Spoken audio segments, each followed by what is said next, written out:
28. Now listen to part of a lecture in a history class. The discovery of copper was a great advance for civilization, but no one is quite sure how it happened. Of course, in nature, metal, like copper, is usually buried in rock. Early humans must have accidentally discovered that heating the rock melted the metal and released it. There are two interesting ways that might have happened.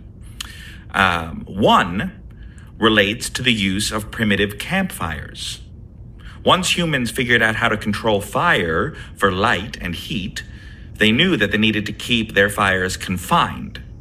One of the ways they did this was to take stones and cover the fire with them partially. That kept the fire enclosed, and it also made sure it didn't burn too fast and use up the fuel. Now, what do you think might have happened?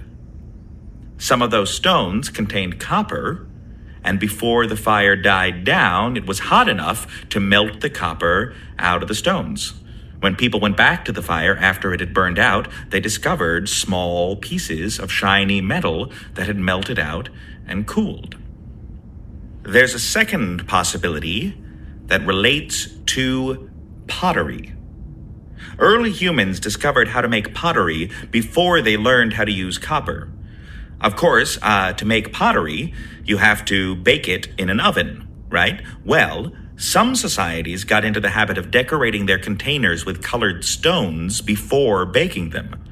One of those stones is a mineral called malachite, and malachite contains, that's right, copper.